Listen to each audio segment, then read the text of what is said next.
Welcome to the West Yorkshire Football Show and our weekly roundup of the weekend's action. I'm Chris Bell, and as ever, I'm joined by our talented bunch of amigos and correspondents for the clubs across our region, including Dave Foy, Steve Downs, Gareth Walker, and Lewis Sale. Jayson Boocker is hopefully going to join us a little bit later on.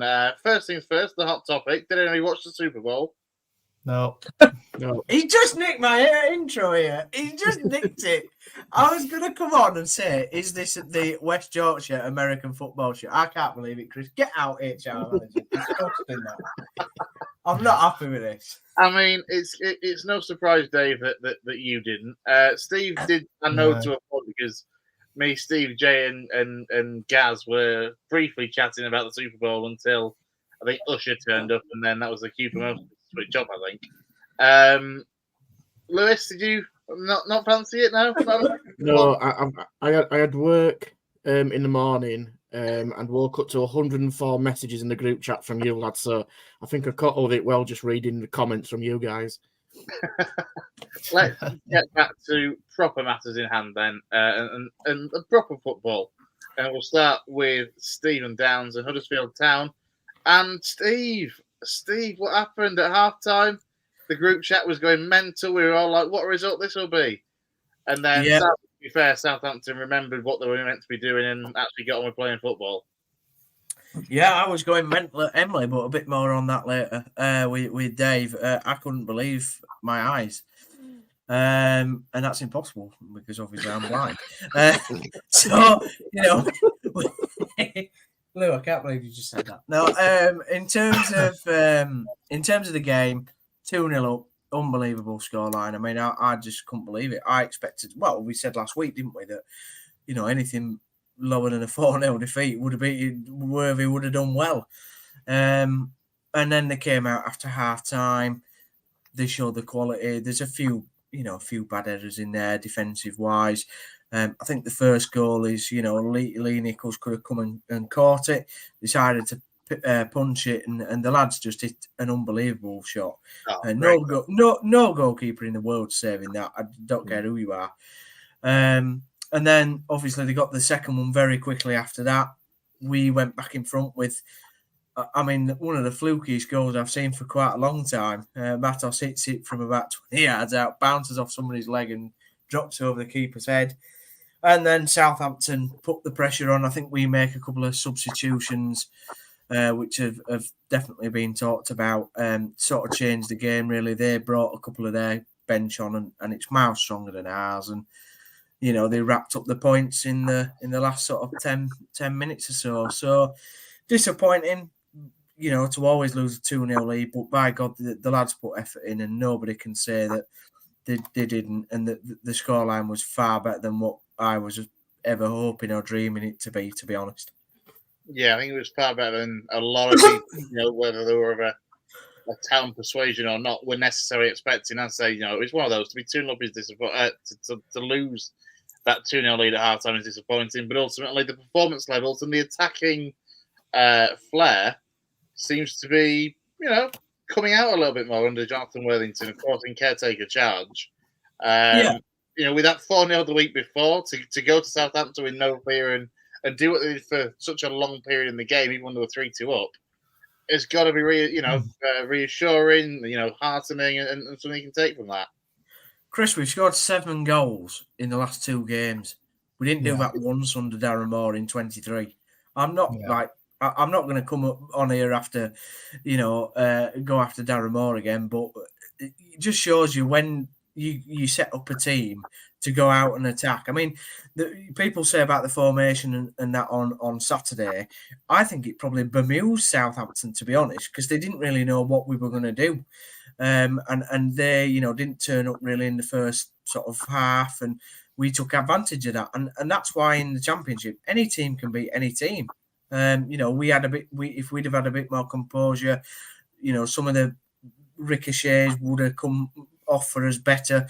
Tom Lee's sticking it in his own net, and I think on the 4th or 5th goal, if I remember rightly, one of the Southampton lads crosses it hits our guy, goes into the box, and there's a melee, and then it goes in. So, if some of them go for us, we'd have got a result out of it, and that just is that would have been an amazing achievement to say that, we've hardly had anything to cheer in the first half of the season, to be honest. So it just shows when you go out and you go after these teams and you have a bit of attacking threat and you don't just sit there and defend for 90 minutes and lose 2-0, you can actually score some goals, can't you? It is quite a remarkable turnaround. I think. What do you make of Jonathan Worthington? The job that he's doing as caretaker. We know that he said he doesn't fancy it in a full-time capacity right now, anyway, at this stage of his career. But what do you make of the job he's doing, and how much are the performances, at least, giving you encouragement that there isn't too much of need to rush into the appointment? They've got a little bit of extra time because the performances are there. The results can come from those. Yeah, well, I think there's two faults to this. One, you've got Worthy there, who is as we've said before, town legend. Knows the fan base, knows what a Huddersfield Town team should do and what it should look like, and how it should play football, and has put a bit of pride and passion and attacking flair and taken the shackles off the players a bit and made them relax. We've got Sova Thomas, who's a great player. Josh Karoma looks like he's enjoying it again. Matos, young, fit lad in midfield, take the shackles off him, just let him go, do what he needs to do. Jack Radoni, the same. So, all these lads and like Spencer was man of the match the other day, fullback. I mean, the last two games he's had, it's just been unbelievable. It's like, I know we joked, didn't we, about when we went to see Kevin and he said, it's one of the lads that's come back and he put it in the 6. But it is like a new signing at fullback. It definitely is. It feels like it because of how well he's played. And then the second fold to that argument is, well, he's got no pressure on him, has he? He's going back into a job which he's not going to lose. They're not going to get rid of him as academy manager. So he doesn't feel any pressure. It doesn't matter really what the results are, as long as they're not absolutely horrendous. And in the 2 games so far, they haven't been. Sunderland in midweek, a team that's up and down. Michael Beale, I think me and you, Chris, we don't agree on a lot of things, Fotheringham, but we agree on, Michael Beale has not been a good manager, and I don't think he's a good manager. And so I don't see Sunderland as being anything to be scared of. So that's the twofold argument. Whatever results are going well, keep him in place, keeps the process ticking. They can get the right man or woman, whoever they're after, involved and met the right choice. Because as we've said before, they've got to get it right. I think Chris raised a really good point there, because we obviously were just chatting on Saturday when we were together, and I can't remember if it was me or you said, like, by Monday, Tuesday, Huddersfield should really be looking at having somebody in place. But what Chris said was kind of right. As long as Jonathan Worthington's doing such a great job, he's buying the club more time to find that ideal fit that they need. He's bought the club more time to look for that perfect guy, or buy them extra couple of days to properly analyse, or it gives extra time for them to analyse their front runners for this job. Well, I think that they when they hired Darren Moore, they didn't look into everything that he was going to bring to the football club, and so they've got to get over skeletons out of all the candidates and make sure that they get everything correct. And for example, a good example is Michael Duff. He lives down in Cheltenham.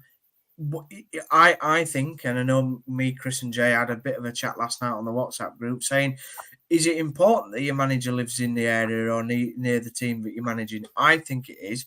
He's obviously got his own family and circumstances. His kids are doing his GCSEs. Does he want to come all the way up to Huddersfield for 3-4 days a week? I mean, you either have to decide you want to be a championship manager or you just get a club that's nearer to you and your home circumstances, but it might be further down the pyramid. And I think Huddersfield Town as a club, like many clubs, you need your manager to be enrolled in the area. And that was one of the big things about Darren Moore. He never had a connection with us as a town, a fan base, and what it meant to manage Huddersfield Town Football Club. And I think that's so important that you have that, not just at Town, but at every football club. What was Warnock doing, Steve? Because he travelling up to Huddersfield or what? Because I know in the past he's stayed in Plymouth, hasn't he, and just flown up for like a couple of times a week or whatever. What was the plan with, or was that any different, or was that just because it was a short-term thing with town? What was he doing? So he was living up here. He had his own sort of, well, he lived in hotels, I think, for the first couple of weeks, and then I think they found him like a flat to rent or something like that, you know, that was well sort of out in the sticks where he could just drive in. So he definitely lived up here, I think. He hasn't always done that, has he? Sometimes he's No. said that was for him really to do. It's a commitment to do that, like you were talking about before. Yeah, but I think also that, you know, he was thinking that this could be the second sort of longer. I think in his head that he thought that he could have been a longer thing, and therefore he didn't mind the fact that he lived up here. Plus, he liked it last time. You know, he lived in Home Firth when he managed town in the 90s, so he doesn't mind the sort of area that he was living in. To be fair, and Home Firth nice. I think he lived somewhere else this time, but it was a very similar area sort of to Home Firth, and so he didn't mind doing that.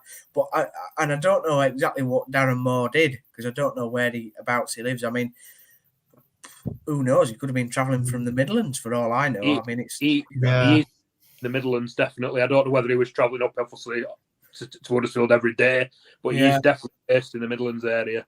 So I think, and maybe this is for a wider chat, but I think you've got to have your manager that lives, you know, I'm not saying in the town itself, but I think you've got to live nearby, because you've got to be on the pulse with everything that's going around the club, even if you're not involved in everything, every little bit. But you've certainly got to have an idea of what the fan base is and you know, the type of fans that we are, because that was the ultimate letdown of what Darren Moore did. And Warnock got that obviously spot on.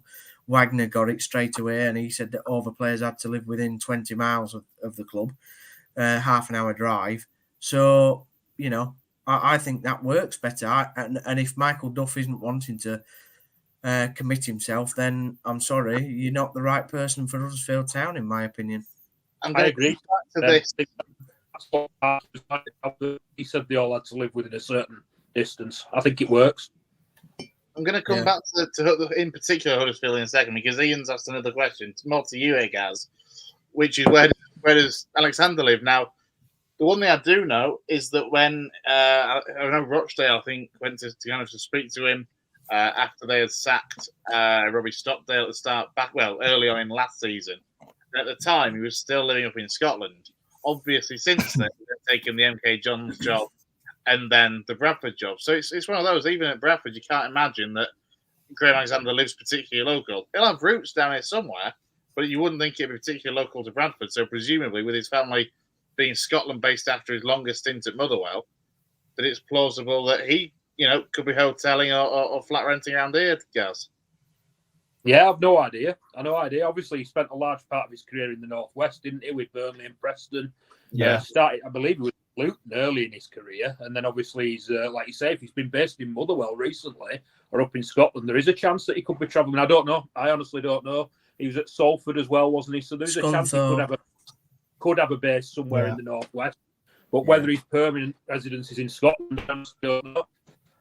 Ultimately, this is it, isn't it? This is the life of a football manager, I guess, is that you go where the work is and you make it fit your lifestyle, I guess, as best you can. Now, obviously, with Michael Duff, look, Swansea was never going to be the right fit for him, but I did see that one of the stick they'd be used to beat Michael Duff with was the fact that he was living, I think, down there 4 days a week and then going back a couple of days a week because he didn't want to uproot his family. Now, going forward, Steve, in terms of, you know, the managers that have been linked with the Huddersfield Town job, there aren't necessarily many that you would see as being a natural geographical fit for the Town job. I mean, people have to move to the area, aren't they? And where do you think they're at in the search for the Town job in terms of, you know, who does Kevin want? Who do the other people within the hierarchy want? Yeah, well, I've got my suspicions that Mark Cartwright, our director, his first choice probably is Michael Duff. I think it was him who wanted Michael Duff in the summer, and we weren't prepared to pay the compensation that Barnsley were wanting. So therefore, that's why he went to Swansea. So I think I've got a sneaky suspicion that Duff is Mark Cartwright's man. I could be completely wrong. Who knows? Where Edwards and Kevin, I don't know, Chris. Do you know what? It's weird because it's 2 weeks. I think it's 2 weeks today since we sacked Darren. Now, I thought we'd have had an announcement on Friday. I genuinely believe that we would have known the town manager before Southampton. There's a few things with this. If we've obviously not announced, we know we've gone through 3 stages of interviews. Can't possibly be a 4th. I mean, what else is there to learn about everybody in a 4th stage interview? What I would say is that we must be down now to the final 2-3 candidates. We have to be, because if we're still like at 5-6, what the hell are we doing? I don't believe that I think they're having a bit of a quandary themselves. I think there are different people wanting different things, and they need to make a decision. The only other thing that I can think of is that it's a foreign manager who we've no idea who it is. It's not the Italian bloke, I'm pretty sure of that. But it might be a foreign manager that we don't know about, and they might be looking to get his visa sorted, because obviously pre-Wagner, that was easier to sort out because we didn't have Brexit. You know, Brexit now is a thing in Britain. And it's harder. It's harder to. Well, it depends on your political party, but we won't get into that. Sod the Tories. In terms of getting a visa over here, I don't know how more difficult that is. Whether it is or not, who knows? But it all depends. How Worthy keeps doing. I mean, we've got Sunderland next up, then we've got a game on Saturday, and then I think we've got a week. Then. So, I mean, unless they're going to give him the next 2 games, which would be a bit, that's a risk, isn't it? I mean, I know he's done well, but surely though, at this stage, you've got to say that looks the most likely situation that Jonathan Worthington will get both Sunderland on Wednesday night and Hull, because, as you say, unless something changes fast, you can't see somebody getting into the dugout in time. But you're down to 14 games, though, Chris. That's my worry then. I'm not saying it's the right thing, but it's most likely at this stage. My concern is then we're getting down to 14 games, and I think we've got to try and pick up something against Sunderland. I think Hull's a very difficult game, and then we've got some tough games coming up after that. Leeds, so. I think they've got to decide this. They've got to decide this week. Whoever the new person is has got to have signed a contract by the end of this week. Otherwise, I don't know what to think anymore. Because why would it? If it was Duff, or if it was Heckingbottom, or if it was any of the managers that's out of work, can any of you lads think why it wouldn't be done? Apart from disagreements on things like budgets and transfers and stuff for the longer term, there's no, as you say, if it's a Heckingbottom or a Duff or a British-based manager anyway, this shouldn't take that long. No, I mean Heckingbottom's apparently rumor has turned it down, and I don't know whether Cooper's done the same. I imagine that he's probably said that it's not the right time for him either. Probably because we're too low in the table and they think that they can get better jobs. We all know Roy Hodgson's on a bit of a time borrow at Palace, so that job's probably the most likely to be coming up next in the Premier League, and then I think you're into next season. Then there's no other club that I can think of in the top 2 divisions that will now get rid of their manager. I'm very certain of that. I think especially where you are in the table as well, Steve. I think this is a thing, isn't it? It's almost, you're probably not going to get your first choice. It's going to take somebody brave to come in and take it on, because you're only 2 points above relegation. If Worthington is probably going to be in charge, obviously, for Wednesday, and is likely to be in a dugout for Saturday, even if you appoint somebody this week, the next chance they're going to be isn't against Watford, isn't it, away, and then your first home game against Leeds. So maybe they're looking for a bit of a new manager bounce, so to speak, coming in, get a bit of atmosphere against Leeds at home to just make it into a bit more of a derby, so to speak, because at the moment, Leeds are on fire. So yeah, it seems outside looking in that even though they got rid of Moore, I'm not too sure whether they knew who the man was to get in or that person may have turned him down in the background. I think it's looking a bit risky at the moment. Like you say, the longer it goes on, the more uncertainty it's going to be. And let's be honest, there's going to be more questions answered, more questions put towards the guys at the top, in if it doesn't work out in the next week or two. Oh, 100. There's already questions there, Lou. Like, and Yeah. so the only thing I can possibly think of, the reason it's taking this long now, is either there's been a disagreement with one of the British managers and therefore they're having to sort that out, or it's a foreign manager that we've no idea who it is. I mean, you know, one of the biggest foreign managers that I think we could have a stab for is Will Still at Reims. Reims, yeah, Reims. Yes, Reims. You know, I think he'd be a good choice. But again, how do these foreign managers view us as a job? You know, it's a risk, isn't it? It's a risk at the end of the day, taking on Huddersfield at the moment. You've got to. Yeah.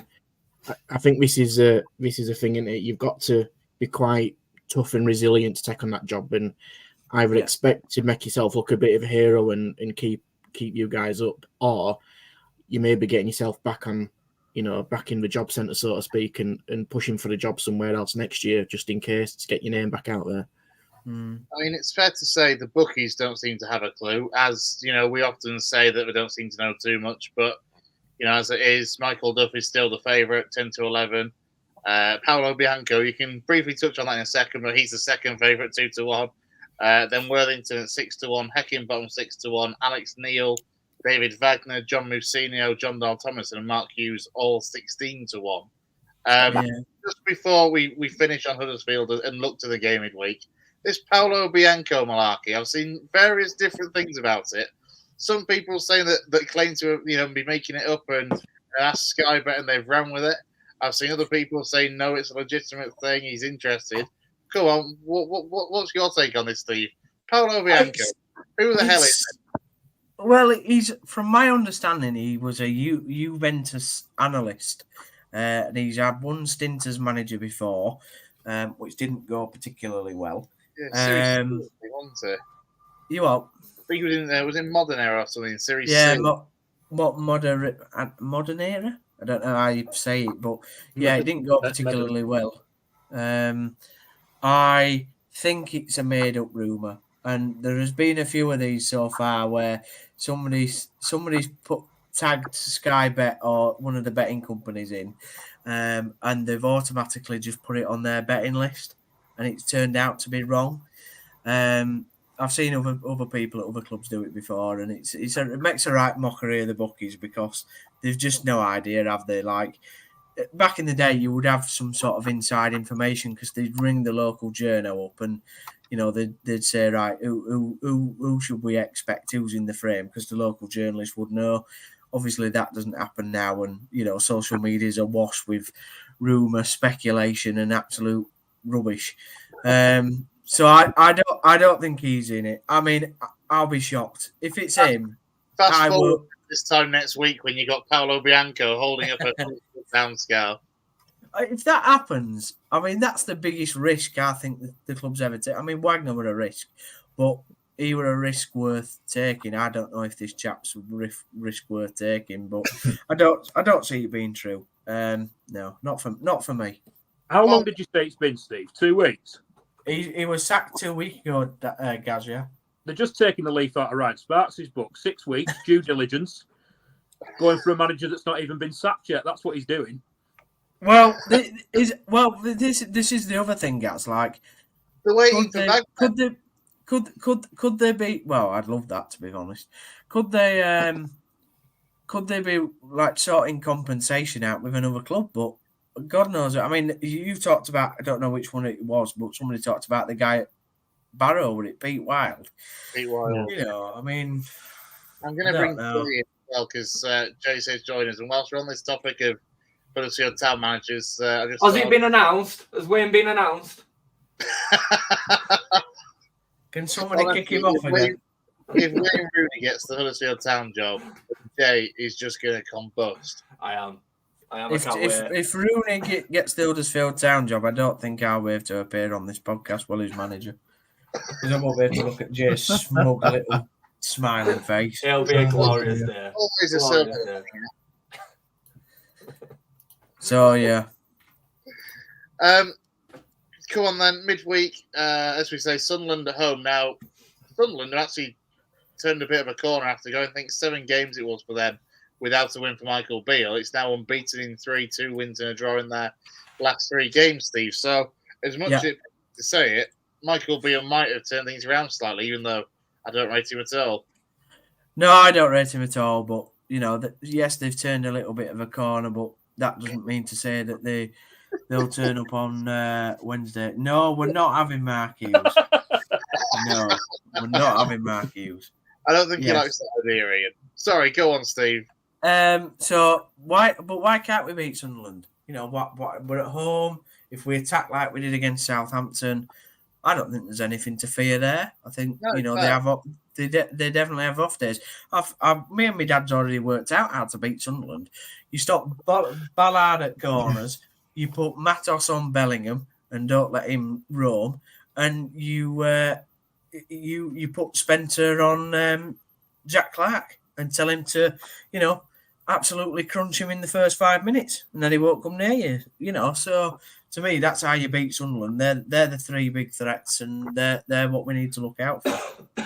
Bit like in the Damned United when somebody said stop Stan Bowles. Well, we have to stop Jack Clark, don't we? Didn't you beat him up at their place? Yeah, but it was Darren Moore's for his second win, and that's about all there is to say to it, Jay. Really, because we did beat him up there, but he didn't go clap the fans or celebrate in any way or form. Don't bring that up again. Bit of a forgotten win, to be honest. Score prediction, Steve, for Wednesday night and for Saturday against Hull. So Wednesday against Sunderland, Town 2, Sunderland 1. Saturday, Hull City 3, Huddersfield Town 1. There we go. Now, I know he's just turned up late, lads, but I'm going to quickly let Jay get his bit in about Leeds. He's just arrived. We'll get the championship out of the way. And you did an hour or so talk about it yesterday, Jay. But the win for Rotherham against Rotherham on Saturday, obviously expected because it was Rotherham. 3-0, and I'll start with a handball goal. Yeah, I mean, the result in itself were a bit, you know, it was run-of-the-mill kind of victory for us. I've got to say, it's becoming a little bit of what we expect against certain teams now in the division. I think we've got over this hoodoo that we had earlier on in the season against the low block, and we're making us quality tell, I think. We now really start, I think, starting to make the advantage of some of the quality that we've got in with the team. And the facts are, and I said this in the review, that the teams, there's a huge gap in quality. There is a huge gap in quality in between ourselves, Southampton and Leicester, and the team certainly towards the bottom of the division. But yeah, the first goal was, you know, it's one of them, isn't it? It happens in football. What am I meant to say? I mean, the swift elbow. The worst thing about the situation was the celebration. Like, Pat didn't even try to hide it. He just ran off celebrating the fact that he'd put it in with his elbow. So, but that aside, I mean, the referee, Chris. Not this again. But honestly, it gets worse, and he's a Premier League referee. Who was it? It was Medley. Oh, yeah. Yeah, he just had a shocker for both teams. He obviously missed. Say again. Andy Madley. Yeah, it is Madley, isn't it? Yeah, he's a Town fan, so that's why you hate him. No. Sits 3 seats behind me, Jay, when he's not refereeing. That's why you hate him. So. The thing is, Steve, like he was equally as terrible for both teams. It wasn't just, you know, Leeds calls. He obviously missed the handball, as did his linesman. You know, Jay, what was the score? 3-0. What did you? You won 3-0. Yeah. Stop bloody moaning, Jesus. You know, I'll be honest, just... as much as I love you, I still can't quite believe just how many times this season Leeds have won a game, especially when it's come to us 3-0, and still found criticism with officials. It's mental. I just can't get over how bad it is. And I mean, we're obviously talking on the topic of the handball, so we're talking about a decision that went in our favour. Yeah, so you obviously that's where you kind of wanted to start the chat, which was it's a talking point. Regardless of that point, we'd have gone on to win the game comfortably anyway. But not so long after that, there were a tackle on Nonto. I mean, I don't know for those of you that have seen it. I mean, he gets scissored. On the edge of the box, and the referee gives a goal kick. It's unbelievable. There were several. It's just terrible officiating. But yeah, I won't continue going on about it. It was very, very comfortable, Chris. It was very, very comfortable. I mean, Rotherham, they gave it a go for maybe 10 minutes, but their tactic was lump it towards Hugill and then dive anywhere in and around the edge of the box. The play for free kicks or play for set pieces tactic on Football Manager. They had it firmly ticked, and that's what they aim to do. They got it into the corners, and one of their wingers just the second they felt a touch dived, and it worked for the first 10 minutes. But after that, we dominated possession, scored some good goals in the second. Well, I say we scored some good goals. We had some good chances, created some really good chances in the second half. Scored a good goal with Somerville, and then won a penalty. I mean, it could have been 6, 7, 8. It really could. It wasn't a competitive match, to be honest. Andy, if you I feel like we need to show Jason the blue card soon. Yeah. Don't get me started on that. Andy, if you're watching, I've got your back, mate. I've got you. Don't listen to him. Don't get me started on that blue card situation. We'll not go on to the blue cards. We'll save that for another night. Swansea away tomorrow night, and then Plymouth on Saturday. Yeah, 2 really long away trips on the back of playing Plymouth back-to-back home and away in the cup because of the replay. And yeah, we're doing some serious miles at the moment. Early kick-off on Saturday as well, so even less time to recuperate because we're on Sky at 12:30 on Saturday. Does mean I can get the Leeds game and a non-league game on the same day, which I'm happy about. But yeah, I think Swansea were good at Ellen Road earlier on this season, certainly for the first half. They pushed us quite close. 2-1 it finished, and scored a really good goal that day themselves. I think that they can hurt us in patches. But again, if we're going to finish second this season, we have to be looking at these 2 games, home or away, and winning both of them. Swansea, only really just above that bottom battle for relegation. I think they'll be fine, but they're not far away from it, and Plymouth are obviously right in it. And we've shown over 3 games with Plymouth that we were by far better team, and we've dominated all 3 games, really. Obviously, they took us to a replay in the first leg of the first game in the cup, in the FA Cup. But I would imagine that we would have too much for both. But we have to win both. And in a week which Southampton have got Bristol away tomorrow, which is a tricky place to go, and then West Brom away at the weekend, and I'd really fancy West Brom to get something out of that game, if not beat them. So yeah, I would certainly concur with you on them. Score predictions then for these 2 games? I think tomorrow will be tight, 1-0, 2-0, something like that. And I would say that the Plymouth away game, I think Plymouth's a really tough place to go. They are good at home. They're terrible away, but they are pretty good at home. I would imagine 2-1. I think it'll still be tight. Even though we've dominated the games, we've never really dominated them over 90 minutes. The second leg of the replay of the FA Cup game, obviously we got taken to extra time. I mean, they had 1 chance and scored it, and we had several and only scored 1. We hit the crossbar, I think, 3 times on the day, and we ended up winning 4-1, but it was after extra time. We had to bring on the first teamers from the bench to really get it over the line. So I would imagine, again, that would still win, but I would probably say 2-1. So I'm going to say 2-0 and 2-1. And the biggest prediction is that Leeds will be second by the end of Saturday. I think they will. I mean, I thought Town were maybe going to do something for us, but I can't lie and say that I have fully expected Town to keep that win. I did expect Southampton to come back into it, and they should. I mean, it's similar to the conversation that we're saying here about us beating Plymouth on Saturday. Southampton should be coming back into that game and getting something at least out of that game. They should. That's no disrespect to Town. And Town did a great job to go there and score 3 goals and find themselves in front twice. I'm gutted that they couldn't have held on. I was a terrier for the day, as the group chat knows. Good terrier. Let's just clip that. That will be clipped. and played many times. Make Jay sure it is has a terrier. context. I need context. Jay is a terrier. He said it, everybody. I blame the referees for the long trips, by the way. Referees. It's a good job he added the words for the day. Yeah, for the day. No, I can clip it. I can clip it just as Jay says, specifically. What I will say is right now we're in a really, really good place. I think we're hitting form at the perfect time. I can't imagine that Southampton are going to go undefeated for the rest of the season. They're already, I think, 22 undefeated. They've shown a chinks in their armour. You know, they shouldn't be 2-0 down in the first half against Town. They shouldn't then be 3-2 down against them either. But they were. So hopefully other teams, maybe away from home, can get at them. And they're going to drop points. And I think, you know, we're now 6 straight wins at the beginning of the season. We're not conceding. I mean, we're not conceding goals. We're not conceding chances, let alone goals. I think we've conceded 13 shots on target in the last 9 games. Wow. It's unbelievable statistic, really. And that's all while Pascal's been out, Pascal Stroik.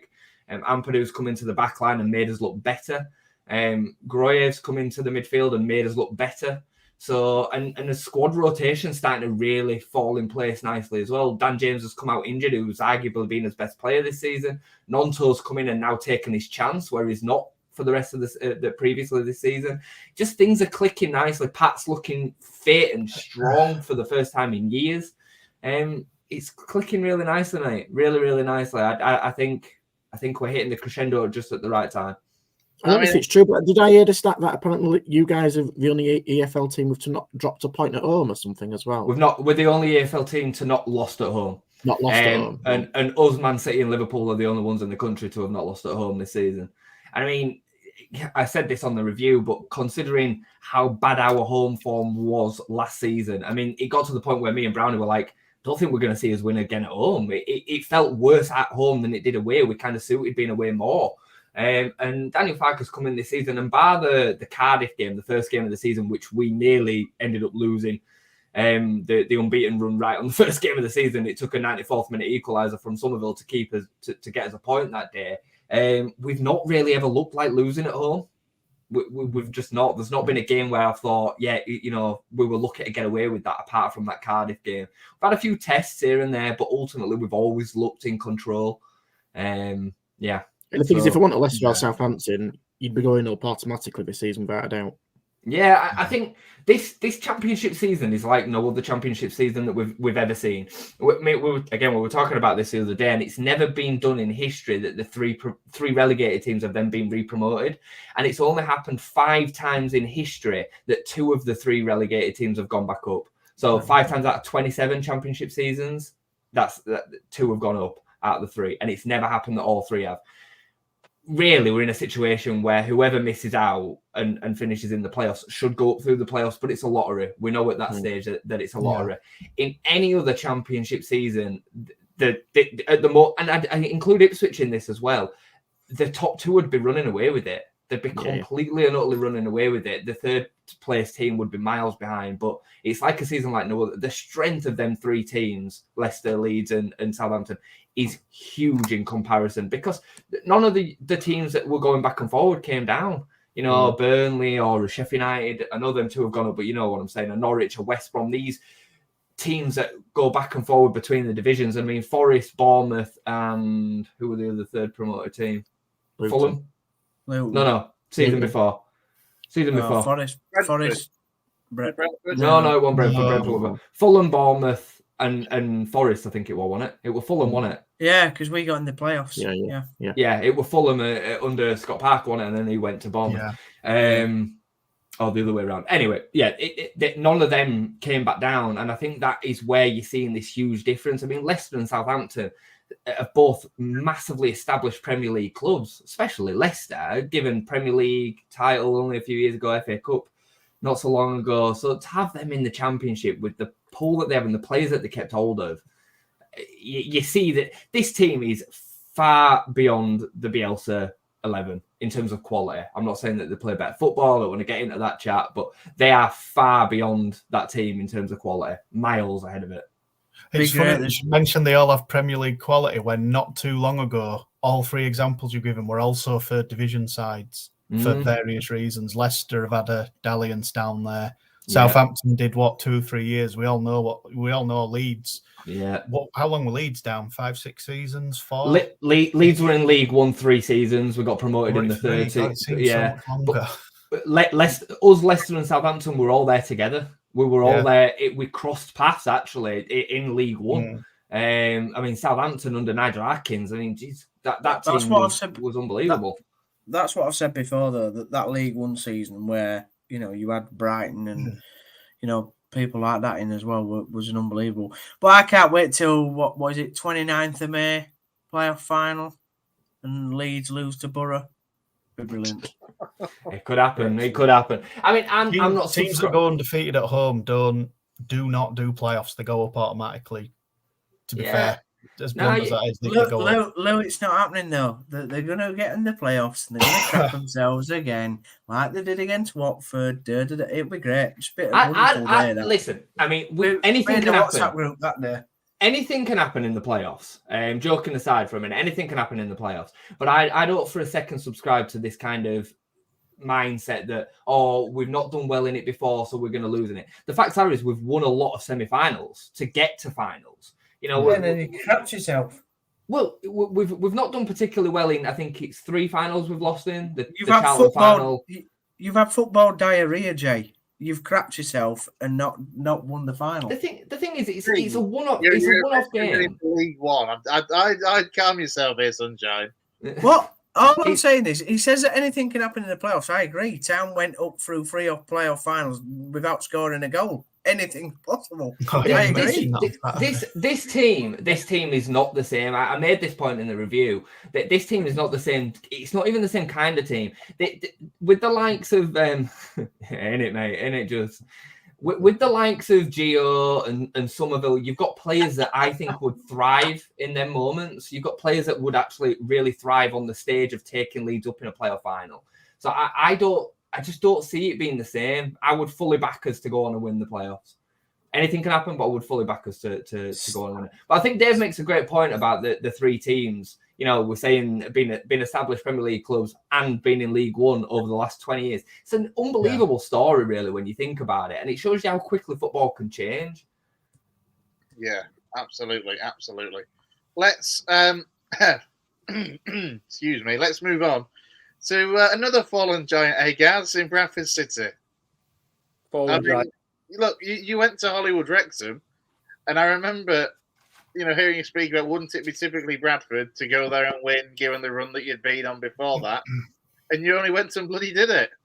Yeah, it was Jamie Rayner that said that on radio just before show last week. He said the typical Bradford City, but even with that hanging over as a typical Bradford City thing, I didn't see us going there and winning. I think they'd lost 1 in 50 at home. Yeah, they just don't concede goals at home either. They're defensively so solid at the racecourse, and apparently a bit of a defensive sort of masterclass. Really, we defended really well, put us bodies on the line when we needed to, and then second half maybe started to come into it a little bit more. Cook got a pen, won a pen, missed the pen with 7 minutes to go, and then we obviously bounced back to score the winner in the last minute, and it's a really good goal as well. It's a brilliant turn on edge of box if you've seen it, and keeper comes out and makes a good save, but it bounces back to him and he just heads it into empty net, and it's just we needed that because we were 8 games without a win before then. So now obviously we've won 1 in 9 now, but hopefully it's a sign that we can start turning things around again. Did you see his interview, Gaz? Say again. Go on, you first, Steve. I was just going to say it was a great celebration, Gaz. I loved it. The passion with all the players there, you could tell it meant something to all of them. Definitely, it's not like they're not playing for the manager when they're celebrating like that. Yeah, I think Cook's crammed about 5 different celebrations into one goal, to be honest, when he scored. Up in his ear. He's not got the numbers this last season, has he? So he needs to get them all out when he can. Yeah, although I think it's 13 or 14 he's got now, so he's not having a shoddy season. He's just, if you compare him to last season, he's not hitting the numbers that he was last year, which was a freak, wasn't it? I think we all know what he did last year. Thoroughly delighted to win and just obviously get back on track. Did you see his interview, Gaz? Because I thought I don't know who it was with, but it was somebody pitch side after the game, and I just thought I took note of it because I thought it was exactly what you want to see from your striker. he was basically asked about missing the penalty, and he was just like, "Yeah, I missed the penalty. Not really bothered. I then got on and scored." And I just thought that's the perfect attitude to have from a killer instinct striker. It's somebody that you want to then step up for the next penalty. I did see that actually, Jay. Yeah, because he said he was asked again. It might have been a different one, but it was pitch side. And they said, "So you bounced back to score the goal." He said, "Yeah, it'd have been better if I'd scored the pen and we won 2-0, but I still got the winner." Yeah. Something like that. Like you said, it's just a good attitude. He's all about goals, and he's such a confidence player. I think a lot of that celebration that we're talking about is just a release after missing the pen, and he gets a lot of stick, unfairly so, I think, at times. He's had his set twos with Bradford fans at times this season, which is just ridiculous. But yeah, it was just sort of like, release of sort of relief, really, when he scored, I think. And hopefully that puts him on a run again now as well. Mm. Is that last season's statistics, Chris? Dave's been found. That's Shivanarama National League champions, yeah. That's unbelievable, that, isn't it, really? Yeah, they just don't concede at home. And an interesting little fact that the only other game they've lost at home this season was against MK Dons on the opening day when Graham Alexander were manager at MK Dons. Oh, that's a good start. Wow. But again, it's that former manager coming back to haunt, isn't it? No, Alexander weren't there, were he? He wasn't there, but I'm bogey manager. Parkinson. Because going forward, guys off the back up, and I'm just going to say this because this sounds positive. Unbeaten in 3, including that win over Doncaster in the EFL Trophy. That's 3 unbeaten now. You can spin stats anywhere you want, can't you? I think. So let's go with the positives because the next game is Graham Alexander against his former club, MK Dons. Yeah, well, he pulled out a stat the other day as well in an interview I saw, saying something about we'd only lost 3 in 17 or something. So you can pick up this win. It might not have been 17, but it was something like that. We've only lost 3 in so many. And obviously everyone's on the back of the team saying we haven't won in 8 and all this, that, and the other. And to be fair, he's right in what he says. In those games, a lot of the bad run that we've been on since Christmas, there's probably only 2 games when we played really poorly. The rest of the games, you'd argue that we deserved, or we're arguably the better team in a lot of those games, and things just haven't gone for us in front of goal. Yeah, there's been a couple of games when we were poor and we deserved not to win or we deserved to get beat. But like you say, you spin stats how you want, and you to look at the positives sometimes rather than the negatives, I think. Yeah, so MK Dons, what do you make of this one then on Tuesday night? I think it's a battle of 2 contrasting styles, isn't it? Alexander's very direct. Williamson's very sort of keep the ball, pass and move kind of thing. A lot of Bradford fans wanted us to go for Williamson when he was at Gateshead. He was at, wasn't it? Yeah, Gateshead. So people wanted us to go for him. We ended up going for Graham Alexander, and he took Graham Alexander's job at MK Dons. But we played against MK Dons, and I think it was Williamson's second game, possibly his first home game earlier in the season, and they just totally outplayed us. It was when Kevin McDonald was manager or temporary manager, and things were going quite well for us at the time. And they just totally played us off the park. They beat us 4-0. They could have had 5 or 6 that night. So hopefully it's different to then. And hopefully we can, like I said, back up Saturday with a home win, because if we can get something out of tomorrow night, then we've got Sutton at home on Saturday, which you'd hope we'd go and win that game. And then suddenly you could be, I don't know, 6 points out of 9, 7 points out of 9, or even 9 out of 9, and you're looking up again rather than down. So we were all saying the season was over this time last week, and then it's funny what one away win does, isn't it? It changes the complexion completely. Saying that though, guys, like you're saying about Williamson and how he plays football, and a lot of Bradford fans wanted that. But isn't that what they complained about under Hughes? I'm just playing devil's advocate here. That obviously I know it's a more progressive style, but it is the ball on the floor, being patient, that sort of end product football, where Graham Alexander is completely different to that. You're spot on, Steve, and I've had this argument with Bradford fans since Alexander's come in, and people have been slagging off his style of play. And you've probably heard it before. Like, you can't do that if you've been slagging Hughes' style of play off like 3 or 4 months ago. You can't slag both of them off. You can't have it both ways. Yeah. And there's people say, and I do agree with the argument that some people are saying that you can't. Because we go through managers so quickly, what we tend to do is go from a passing manager to a direct manager, back to a passing manager to a direct manager. And yeah, we should have a plan, and we should decide how we want to play and stick to it and recruit managers to play that way. But I disagree that our squad is incapable of playing direct football. I think our squad that we've built, even though it was recruited by Hughes to play a passing style, I think there is more than enough in this squad to play the way that Alexander wants to play. You look at our centre-backs, none of them are particularly comfortable on the ball. They're all more suited to going long and direct. And when Alexander came in, we had Andy Cook and Verdane Oliver as our strikers. They're both good in the air. Neither of them are capable of winning that ball as it goes long. So even though I agree with the principle that you should stick with a style of have a plan and stick with it and recruit managers to that plan, and yes, it would be nice to have continuity regarding the recruitment and the style of play, I don't think it's impossible to play direct football with what we've got. And I don't think the players so far have shown that it's impossible to play direct football. Yeah. I think it's hard as well, isn't it, guys? And we were saying this last week, and I know we've said it in chats before, but you've got to just get the guys and the girls on your side, aren't you, at home? And I suppose that kind of win away at Wrexham kind of shows it when you've got people going away who will 100% fully back your team because they're making a long trip out. Whereas at home, you've probably struggled a little bit more than you would usually. And I think if you can get the crowd on your side, it becomes an asset for you. And I don't think it's probably been used enough, has it? And I'm guessing that's what Alexander and the team need, just a bit of support, a bit of backing from the terraces, really.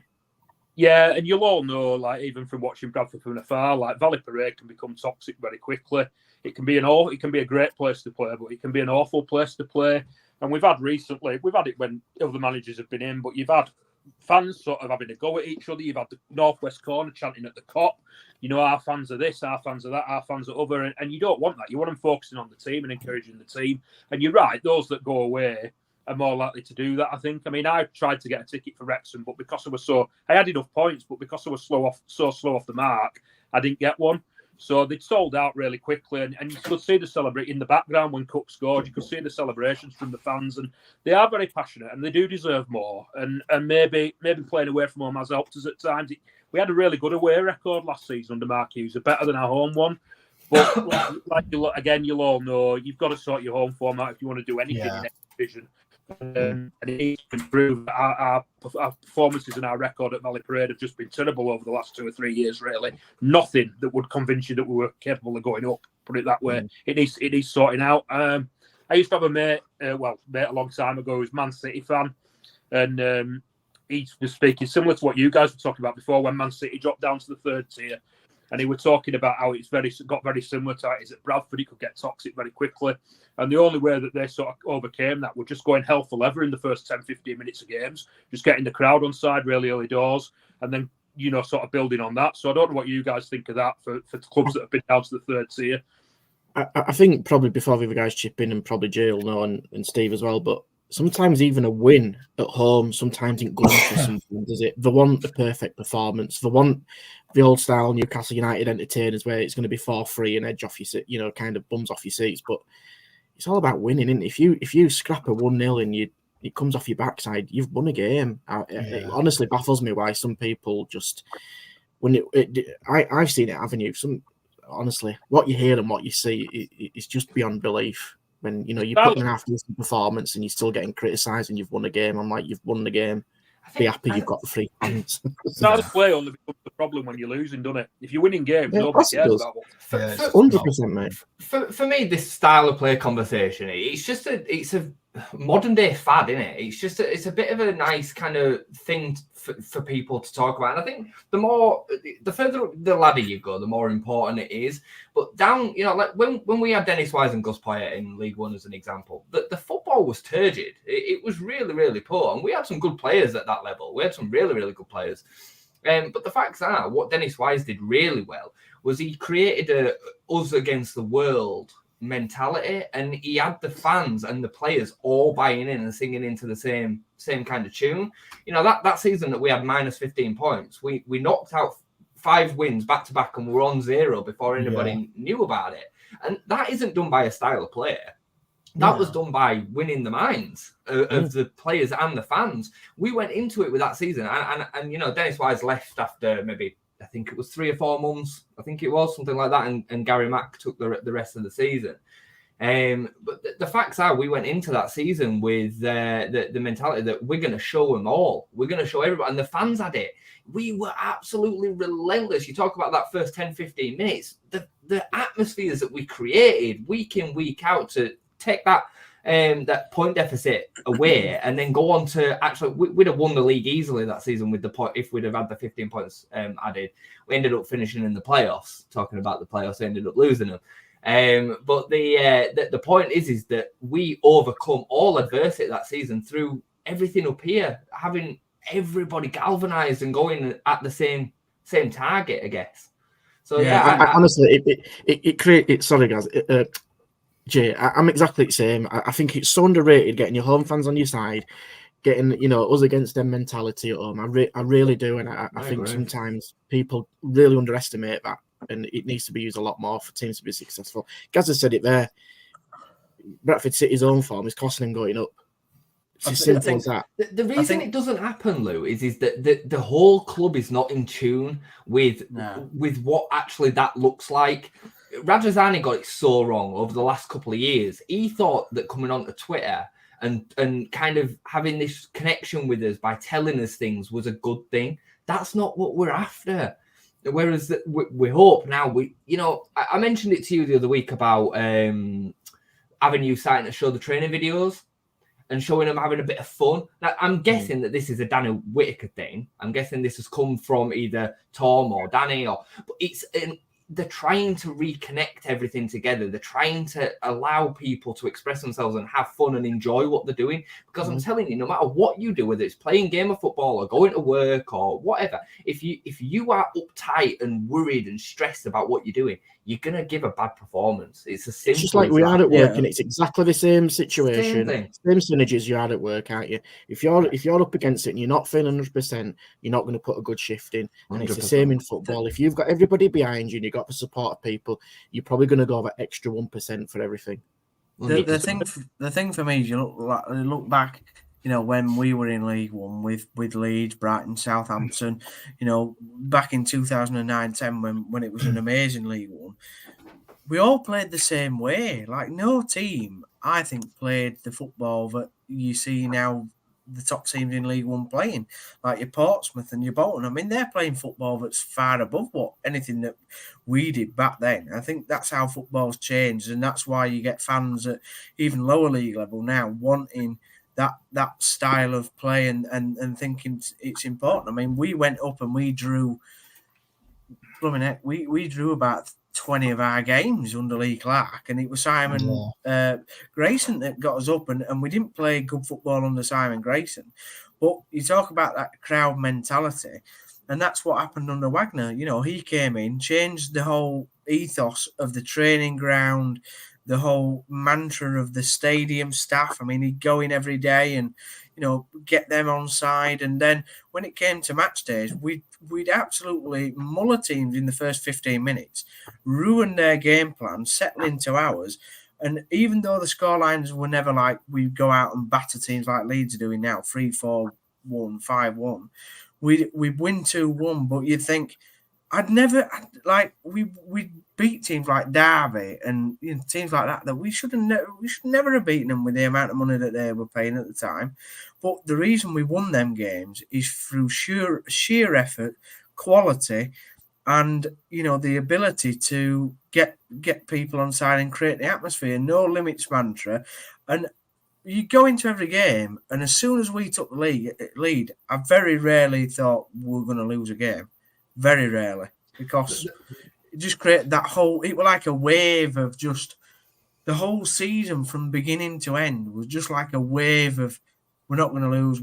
And the more it got to like the end of the season and even going into the playoffs, then it was like as much as nervous as I was, I just didn't think that I just always thought we were going to go up. It was just meant to be. It was literally the perfect season that season. There's a lot to be said about personalities, isn't there? There's a lot to be said about personalities in a dressing room. And, that camaraderie that you have and creating that culture. I mean, again, talking about the League One days, we had players, and I know that there's some quality in this as well, but players like Robert Snodgrass, just quality, but also personality in absolute buckets. Bradford missed that, don't they? Yeah, I think Bradford. I think, guys, do you think that? It's something that we talk about quite a lot because you're literally just about to say the same as what Jay's saying there. go back to when Parkinson were manager. That was a big part of the players that he recruited. That personality, not just that you sort of strong person, but those that could handle Valley Parade when it were going badly, things like that. Because when the crowd get on the back, it's a really tough place to play. Yeah, and I think we've struggled we've not recruited that same type of player with that personality, or we've struggled to do so since he was manager. And it's such a big thing. I think there is an element that we do lack it to an extent now. A little example is there was a clip doing the rounds on Twitter after Saturday, and it was not like it was after we'd missed the pen, just before Cook scored. So you're talking the last 5 or 6 minutes of the game, and Richie Smallwood went flying into 2 tackles and won them both, like literally straight in twice and won them both. And that's getting as much praise off the City fans almost as Cook is for coming back and scoring that last minute winner, because it's showing the personality that the fans want to see, and that the fans know they need to see to have success in a Bradford shirt. Yeah, and I don't think we see it often enough, especially from sort of more experienced players. I think we need to see more of it. Absolutely. Kaz, before we just move on to Dave and to Halifax Town and into our non-league scene, your predictions then for the game against MK Dons and against the weekend? Who knows? I always say who knows with Bradford. We're so Jekyll and Hyde, and who would have predicted that we'd go and win at Wrexham? But I think if we want to have any aspirations this season in the league, or still to cling on to anything, we need to take at least 4 points. We can't get beat tomorrow night. We need to take at least a point, and then we need to beat Sutton on Saturday. Whether we'll be able to do that or not, I don't know, Chris, but that's what we need to do. You've got no to lose now, have you, Gaz? You're literally in this kind of no man's land of nothing to lose. And usually there is a team in every division that comes from this kind of position where you can just be like, you've got the freedom of no panic. So what I think from a fan perspective, you've got to get behind Alexander now more than ever, because he's going to be here next season unless it goes really, really badly between now and the end of the season. He's going to be here next season, and you need to build for next year more than anything else, don't you? Like, I think it's a vital few months for City, because you can't just be keeping on going through this. You can't be flirting with bottom 2, for Christ's sake. Like, it just shouldn't happen. We said exactly that last week. Yeah. You've got nothing to lose. You go for it. You get your plans together for the rest of the season. Anything's a bonus now when you get yourself started for next season. There's not much else to it, is there? Alexander's experienced enough to get the best out of what he can do with what he's got now. And if you can put that freedom and be a bit more attacking and get the fans on side in that way, that's probably what they need to do. Because at the moment, if the attitude of the way the fans are feeling at the moment, there's a big worry about season ticket sales next season. So they need to do something to get those fans back on side. And if we can go and play with a bit of freedom and attack teams at home and play sort of more positive style of play, like you said, we've nothing to lose. Obviously, we've still got the Bristol Street Motors Trophy to play for as well. Yeah. So, if we can do something there and then play with a bit of freedom and attacking positivity at home, then I think you're right. I think that's what we need to do and see if we can go anywhere in the league. Yeah, Bradford City Football Club should not be 18th in League Two. They should definitely not. That's all right. Well, they were 18th at one point, Chris. Into non-league now, and Dave and Halifax. Look, we were talking about the poor run and obviously the uncertainty around the Shay in recent weeks, but crucially on Saturday, a win, first win of 2024. Yeah, it was away at Dorking.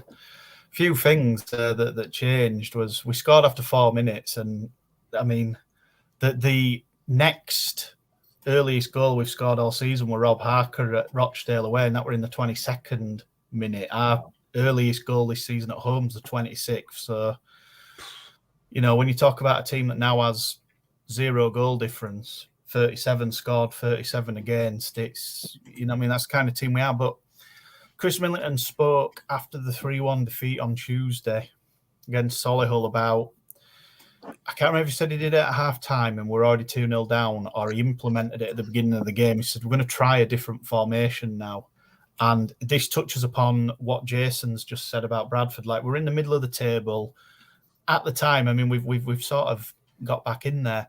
We were in the middle of the table. We were, I think at one point, we were 9 points off the playoffs and 9 points off relegation. So in Millington's defence, if you're going to try something new, that's the time to do it, when you sort of neither here nor there, you roll the dice. But at the end of the season, you either say that roll, you have to hold your hands up and say the that either worked and we're in the playoffs, or if it doesn't work, you've got to hold your hands up and say, look, I rolled the dice at X time, it hasn't worked. Obviously worked. First time we scored 3 goals in one game as well. So a lot of positives to take out of it. I mean, I watched the highlights and the game could have ended any score. Dorking had some very good chances that were just wide. We had 22 shots in that game, 8 were on target. And that, I mean, I joked on our forum saying, is that our stat for the last 6 months, or is that in just one game? Because we've been very, very goal shy. But obviously, me and Steve, we're going to get onto it. We were at Emily. I weren't at the Dorking game, but I've watched the highlights. And every time we attacked, we had like a 3-pronged attack, and we haven't seen that. I mean, the Shea's a big pitch, but we haven't really seen that. Maybe it was a little bit tighter at Dorking. They also have a 4G pitch, which some people said suited Andrew Oluwabore, who scored our goal after 4 minutes. That's his first of the season. Suited him a little bit better. And like I say, we haven't seen that where ball's going out wide. They're a bit like every other team. It's like you think that ball, if it had just been released half a second earlier, he'd have been in, or it's just gone behind him. I can see Gaz nodding his head. It was still a little bit like that where it didn't just quite slick. But Mark White, who's obviously become quite famous at Dorking for his, being outspoken when his team exited the FA Cup, and he's been on Talk Sport and they've boosted him up and yada, yada, yada. The first thing he said in his post-match interviews, and as I'm sure you probably imagine, I'm not one that really cares what other managers say about Halifax, to be honest. I just don't take on their opinions. I happened to have a couple of minutes Saturday night and I listened to Mark White, and first thing he said was, we weren't set up for the formation that Halifax played, which would back up Millington is trying something different. Obviously, we scored after 4 minutes, stroke of half-time in the 82nd minute. When it got back to 1-1, though, it was like, oh, here we go again. But from the highlights, Dorking on another day might have had 2 penalties. There was one where Keane it was a centre-back, half cleared it, and then as he cleared it, he kind of got the man and then the ball a little bit. So I'd have been disappointed if it had been given, but if it had been the other way around, I'd have been like, it should have been a penalty. So there's a little bit of bias there. But as I say, on another day, might have not been a win. We could have won 7-6. It was that crazy. But thankfully, we got the win. We're now 3 points outside the playoffs again. We've played 2 more games than most clubs above us. We're 10 points clear of the bottom 4 if people are wanting to look down that way. It's Millington's 89th game, and we've scored his 99th goal of his reign. So the next person to score will score the 100th. If they score tomorrow, it'll be the 100th goal in his 90th game. And we've conceded 93. So I've wrote down his record here. We've won under him as manager, all league and cup. Obviously, we won the FA Trophy last season. Unfortunately, we bowed out of both trophies at the first hurdle, so it's 6 and 2 threes. Of his 89 games, we've won 34, we've drawn 24, we've lost 31, and as I say, it's 99 goals scored, 93 against. So it's a pretty level record. Some people are saying we should be doing a lot better than that. I don't know. We signed Aidan George. He's played every second since we signed him. He's made 5 appearances. Jack Jenkins looks like he's going to be another good prospect. He started the game on Tuesday, and by all accounts, not playing Jack Hunter, who I don't mind. He's one of those defensive midfielders, though, that just does that. Like, he just breaks up play and he'll just play like a little sideways ball. So I know some supporters we were on about drab and boring, sort of defensive or try to keep it tight. Jack Hunter would very much fall in that category. He is a player I personally like because I like the fact he breaks up play. But we played with Jack Evans and Jack Jenkins from the start against Dorking, and we've we've won. Jamie Cook set up all 3 goals, I believe, and some people have been a little bit critical of Cook, but he set up 3 goals by being an attacking midfielder. I'm going to say Jake Wright, then he used to play for us. Max Wright has 3 goals in 3 games now. He's our joint top scorer with 4, along with Rob Harker and Adam Senior, who's a centre-back. It would have been Milan Nikali. He had 7. He's left, as we've discussed before. And again, it touches on something that we were talking about with Gaz and Bradford City. Our away record is better than our home record because, again, it's something other supporters have said. Again, it's like people who follow the club away from home tend to always be positive. They're never really on the club's back. I know that the players at full time and before the game made a special effort to, engage with Halifax supporters down at Dorking. And I mean, it's records. We've played 2 less games at home this season, but we have to win both of them to equal the points that we've got away. I mean, we've played 15 at home. We've only won 4 at home. We've drawn 7 and we've lost 4. 17 scored, 17 against for 19. And away from home, 17. 7 wins, 4 draws, 6 losses. And again, 20 scored, 20 conceded. We have a 0 goal difference. But the 2 games have heralded 6 extra points. And I mean, again, it's a bit of a crossroads. Again, we're at another crossroads. We've got Maidenhead tomorrow, who are below us, and we've got Woking at home Saturday, who have gone from being playoff eliminators in the playoff eliminator round last season to being in the bottom 4 now. I don't know what's happened in between there. I haven't really noticed, excuse me, what's going on, but I know that Pedrick Armand, who was a pretty good goal scorer at our level, left. He cited he was going back to Ireland to be nearer to home. He is an Irishman. I don't know if it's just that or what's going on behind the scenes there.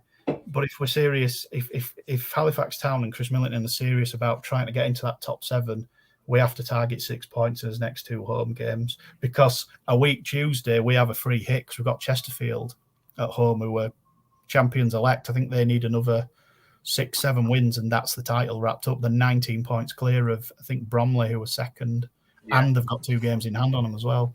They had it harsh, didn't they, having Wrexham and Stockport for so long? Because they were just constantly third, wasn't they? Last season, I think Wrexham won the league with 111. And Notts County, Second place with Notts County with 106. It took penalties in the playoff final for Notts County to be promoted. Yeah. But I suppose if you're a bit of a footballing purist, the playoff final was between 2nd and 3rd place. Like, you couldn't get 2 higher teams.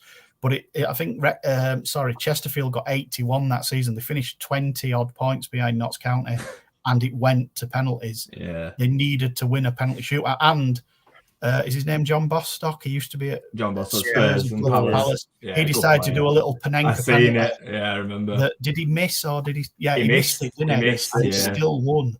So you know what I mean? I've said for a few years now that they need to open up the National League to 2 automatic spots and a playoff spot.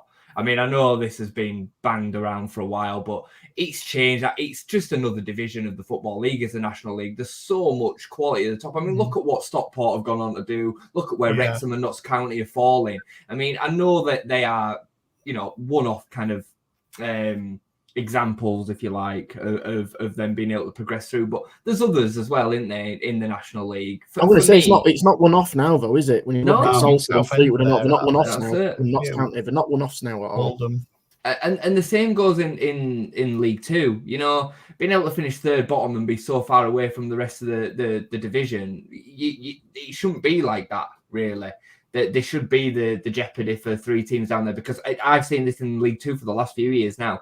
The bottom 2 tend to be just miles apart. The League Two relegation picture, I think, is over way before the last game of the season.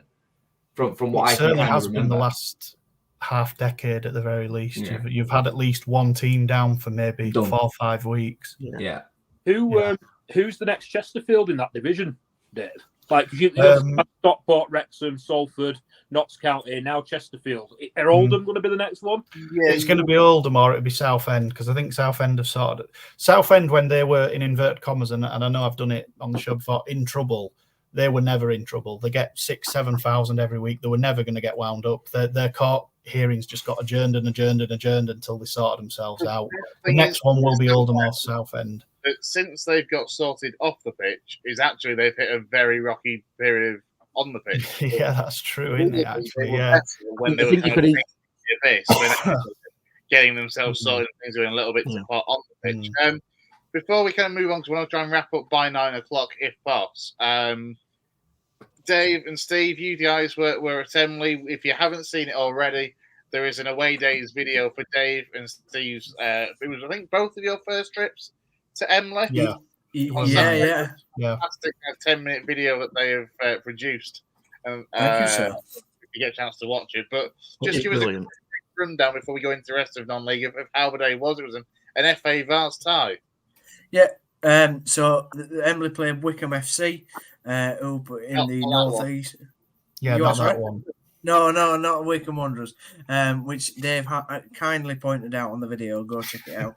I hope I did Lou proud as well, because I'm not really a non-league person. I love non-league football, don't get me wrong, but like Lou and Dave are and Chris, you as well. You three are the brains when it comes to non-league. But yeah, it was a cracking day out. Dave enjoyed his burger, and we saw the Oldham Groundhopper, which Dave pointed out. But no, we had a tour of the changing rooms, the whole ground, really.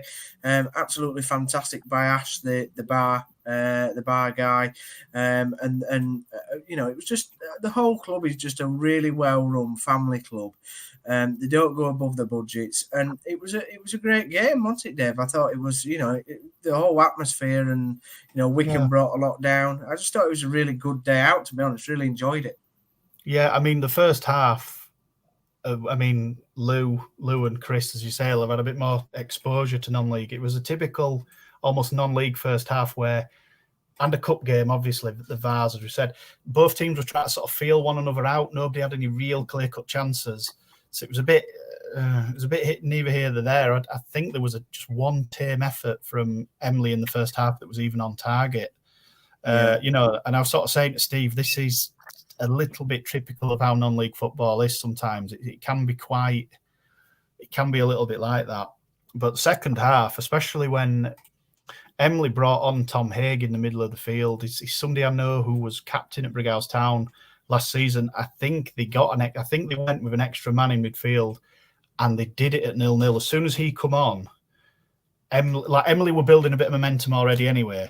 They brought Haig on, and from that point on, they just bossed midfield. And obviously they won the game in the end 2-0, which was, they were comfortable. We spoke to, I can't remember his last name, Steve, Richard, the Emily manager. Tracy. Richard Tracy. If you listen to his post-match interview, he's saying Wycombe have got a striker that scored 30 goals, and I think he said midfielders in double figures.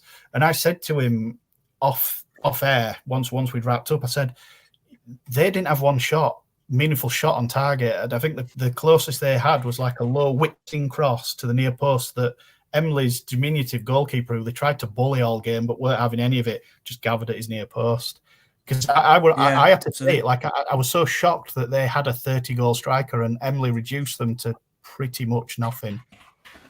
Yeah, cracking day out. Well, really good. Even though it rained, it was just a fab day. 828 in attendance. Somebody won the guess the support, didn't they? Somebody guessed the numbers. Yeah, right, it was me. I guessed 825. So that's 828 at 9th division level, by the way. I mean, it's a great attendance. They've been doing good things, and Lewis, you know, we've seen Emily away from home earlier this season at Ecclesfield United, but you know they're going well in the Northern Counties East League, top of the table. Bit of a title race going on with the Bradford side in Campion as well. Yeah, exactly. And they're getting good crowds down there, aren't they, Lou? Yeah, and it's great to see a team from our region do really well in that competition, because we haven't really done as well as what we probably could have, because obviously it's dominated by a lot of the North East teams. Emily, for me, the best team in that North East Counties League Premier. Campion, ironically, have signed a few players in recent weeks to just kind of bolster it and see if we can really stick at them. You know, there's names that people might be familiar of. Nathan Cartman, James Hurley is at Golker as well. So they've signed a couple of players to kind of galvanise their squad. But I think Emily, with the experience they've got, the quality we've got, and, you know, you guys seeing it firsthand, he scored at the weekend. James Walshaw turns up right place, right time. You can always count him for a goal. So, yeah, delighted. I mean, it's a really, really tough draw against Worcester City away. It's probably the worst draw, if not the worst draw they could have had in that draw on paper. But listen, the top of the league, well, you know, winning games in hand, Emily are top of the league, Worcester top of the league. It is a shame it's not local for us to go and watch, but hopefully they can give a really good account of themselves, and they're more than capable of doing it, because they've got players in that team who have won competitions and promotions as well. So they're not. It's not as if they're not used to success. No, I mean, I were briefing Steve throughout the first half, and I said anything attacking wise that will be good that Emily do will come through James Walshaw, and I'd completely forgot. I mean, he was an unused substitute. I completely forgot that Emily had Joe Jagger as well, who was obviously, did he score 30 goals before he had a leg break? Yeah. Severe injury. And it's what you touched on, Lou, for the second goal that Walshaw scored. I mean, I even did the little action in the video, and I've done it again.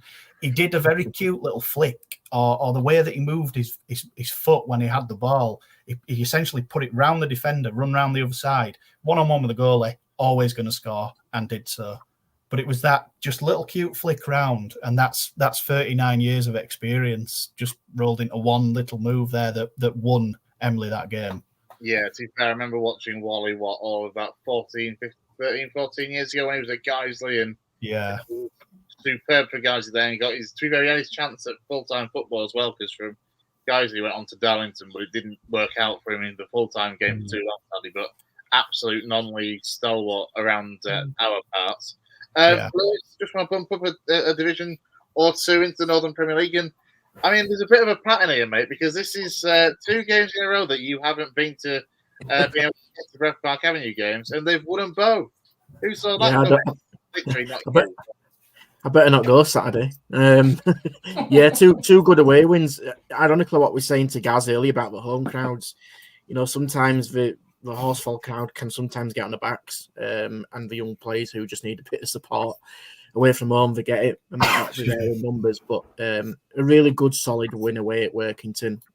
Watched the game back, and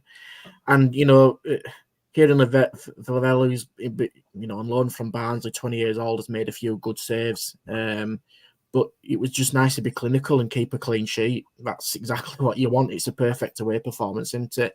Not spectacular, but you just get the job done. And I think they needed a boost because obviously, Gareth came out with a statement midweek, which probably upset a few people again.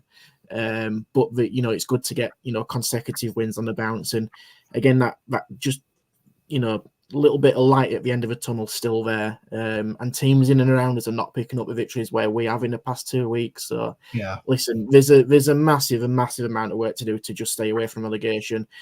But it's nice to see that we're all in it together. And it seems at the moment where the actual strength in depth off the bench has got a good attacking options. Obviously on the bench, Liam Johnson, Miles Bastide, Jake Daniels are on from Blackpool, and then we've just recently signed Desenia, who's a defender from Chesterfield, who's done really well at Stocksbridge. So he's bolstered in the squad, he's making changes. And you know what? Maybe they're just getting used to the way his style of football and the way we play. So, all in all, 2 really good victories away from home. And next up for Avenue is Ashton next Saturday at home. Now, of course, Ashton, they got a point against Guiseley on Saturday for a 1-1 draw. And on the grand scheme of things, with the way that Ashton United are going, not a bad point really on the road for Andy Welsh's side. Not a bad point, but watching the game back, we could have definitely had all 3. We had some really good chances to Guiseley. We missed a penalty. We had a couple of crosses right across the face of the box, of the goal mouth, which just didn't get turned in. And, for those who know Ashton United's pitch, it hasn't been the greatest of pitches and surfaces in years gone by. Obviously, the weather last week wasn't... It looked good, though, didn't it? It did look good, but apart from the area down near the dugout, I mean, it was a swamp. You should have seen Altrincham's pitch on Saturday. It was I've seen it. Doesn't look great, does it? But no, to be fair to Guiseley, I think that's a really solid point. I think they'd have probably been slightly disappointed not to come away with all 3. The goal they conceded came from quite a rash challenge in the penalty area for Ashton to tuck away. But you know what? A point away, Ashton's not too bad. And it will be interesting to see how Ashton do get on at Avenue because, Ashton are kind of challenging at the right end of the table. Good experienced pros under Cunningham. But that's a completely different surface they've got to play on. And it does sound like a cliche, but Avenue are in a little bit of form. Ashton coming off a bit of a, difficult situation at the weekend and just not really gathering some momentum. So it's a tough test for Avenue, absolutely tough test, but it's one that they can go in with a lot of confidence and just get, again, people on the side and show what they can do with the football at home. Absolutely. Next up for Guiseley is subject to a pitch inspection tomorrow at 11 a.m. Yeah. If it goes ahead, it'll be Whitby, but I think it'll be the minimum 3rd attempt to get that game on. I'll say there's a pitch inspection at 11 a.m. I wouldn't hold out too much hope with their game on Saturday being off for that. That's about all we've got time for. We're going to wrap it up now. We've hit 9 o'clock. We've hit his limit. It's time for Steve Downs to go and get some beauty sleep, I think is the order of the evening now. Just a quick one. Big thank you to everyone for joining us. I think myself and Lewis, we're heading just over to the wrong side of the Pennines tomorrow, aren't we, for Colne versus Barnoldswick Town in the northwest counties, Graham. But that is one of the closest local derbies, and actually Barlick is in our neck of the woods geographically, technically. Yeah, rock and roll Tuesday night up at Colne. Bring it on. I've never been to Colne, but apparently there's a heck of a slant on that pitch. Oh, there's a big slope at Colne. There's a massive slope. Get ready for it. Yeah, it's a belter. Yeah, it's big. Excellent. I mentioned it to Steve on Saturday, actually. You did. I love my beauty sleep, Chris, just to confirm. Anyway, big thank you, lads. Thank you to Dave Foy, to Steve Downs, to Gareth Walker, Lewis Sale, and of course Jayson Boocker as well. We'll be back with a roundup next week, no doubt. Keep an eye out for Jason. He'll no doubt have 4 different Leeds United-based documentaries to get out on the few days. If we can get them out, mate. If we can get them out, we'll keep banging that content out. It's actually a Leeds United channel, Wes. Sometimes. This is the West Yorkshire Football Show. Thank you for watching. Good night.